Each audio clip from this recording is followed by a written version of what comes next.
जय हिंद साथियों। भारत का विभाजन या पाकिस्तान डॉक्टर बी.आर. अम्बेडकर की जो पुस्तक है, इस पुस्तक का हमने कुछ थोड़ा अंश पहले पार्ट में पढ़ा था।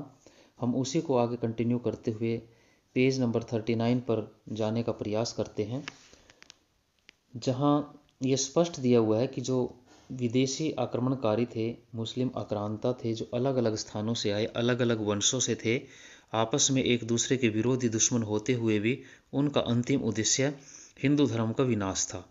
सारे देश को शायद इस्लाम में कन्वर्ट करना, या मूर्ति पूजक जो लोग थे, बहुदेववादी जो लोग थे, उनकी समाप्ति थी।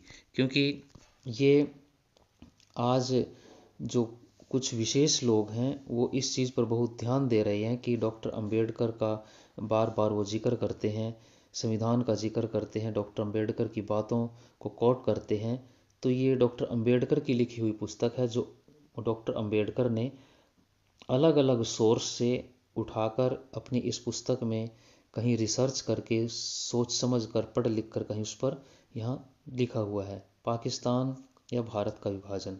अब इसी में देखिए नेक्स्ट उन्होंने क्या लिखा पिछले पार्ट से आगे। भारत पर मुसलमानों के हमले भारत के विरुद्ध हुए आक्रमण तो थे ही, साथ ही वे मुसलमानों के पारस्परिक युद्ध भी थे। यह तथ्य इसलिए छिपा रहा क्योंकि सभी आक्रांताओं को बिना किसी भेदभाव के सामूहिक तौर पर मुसलमान करार दिया गया। परंतु तथ्य यह है कि वे तातार अफगान मंगोल थे। तातार मोहम्मद गजनी था, अफगानी मोहम्मद गोरी था और तैमूर मंगोल था। तातार बाबर भी था। नादिर शाह और अहमद शाह अब्दाली अफगानी थे। अफगानों का भारत पर हमला करने के पीछे एक मकसद तातारों को नष्ट करना था, और मंगोल हमलावर तातारों और अफगानों को तबाह करना चाहते थे। उनका परस्पर जो प्रेम है, उसकी जो भावना से संतुष्ट हुए कोई ऐसा परिवार नहीं था जो मुस्लिम भाईचारे की भावना से एकजुट हो गया हो। यानी कि उनमें आपस में कोई ऐसा पारस्परिक मेल भाव या कोई भाईचारे का भाव नहीं था। वे एक दूसरे के जानी दुश्मन थे और उनके युद्धों का मकसद एक दूसरे का सफाया करना भी था। मगर जिस बात को दिमाग में रखना महत्वपूर्ण है वह यह है कि अपने इन सभी विवादों और संघर्षों के बावजूद वे सभी इस एक सामूहिक उद्देश्य से प्रेरित थे, हिंदू धर्म का विध्वंस। भारत पर आक्रमण करने वाले मुसलमानों ने जो तरीके अपनाए, वे भी उनके हमलों के मकसद को देखते हुए भारत के बाद के इतिहास की दृष्टि में कम महत्वपूर्ण नहीं है।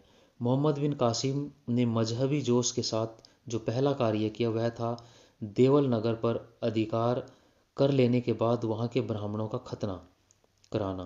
परंतु जब उसे लगा कि वे इस तरह के धर्मांतरण पर आपत्ति उठा रहे हैं, तो उसने 17 वर्ष से अधिक आयु वाले सभी लोगों का वध करा दिया और आदेश दिया कि अन्य सभी को, जिसमें औरतें और बच्चे भी शामिल थे, गुलाम बना लिया जाए।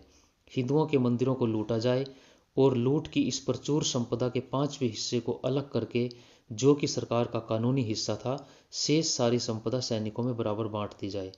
मोहम्मद गजनी ने प्रारंभ से ही ऐसी योजनाएं अपनाई जिनसे हिंदुओं के हृदय में आतंक व्याप्त हो सके। सन 1001 में जो राजा जयपाल थे, उनको पराजित करने के बाद मोहम्मद शाह ने आदेश दिया कि जयपाल को सड़कों पर घुमाया जाए ताकि उसके बेटे और सरदार उसे लज्जा, कैद और अपमान की हालत में देख सके। देश भर के काफिरों के दिलों में इस्लाम की ताकत का खौफ बैठ जाए। काफिरों का संहार एक ऐसी बात थी जिससे मोहम्मद को खास तौर पर आनंद का अनुभव होता था। 1019 ईस्वी में चांद राय पर किए गए एक हमले में अनेक काफिरों को मौत के घाट उतार दिया गया या बंदी बना लिया गया। मुसलमानों ने लूट के माल को तब तक कोई महत्व नहीं दिया जब तक कि उन्होंने स्वयं को काफिरों तथा सूर्य चंद्र के उपासकों के संहार से तृप्त नहीं कर लिया। इतिहासकार ने बड़े सरल स्वभाव से यह लिखा कि हिंदू सेना के हाथी मूर्तियों को छोड़कर स्वतः मोहम्मद के पास आ गए और उन्होंने इस्लाम धर्म की सेवा करना ही सर्वोत्तम अच्छा माना। तो यहाँ इस पेज 39 पर यह कुछ इस प्रकार का जिक्र दिया है जो डॉक्टर अंबेडकर के द्वारा अलग अलग सोर्स से यहाँ दिया गया है। तो अतीत का जो इतिहास है, इतिहास हमें सबक सिखाता है। अगर हम इतिहास से सबक नहीं लेता लेते तो इतिहास बार बार अपने आप को दोहराता है। धन्यवाद। जय हिंद।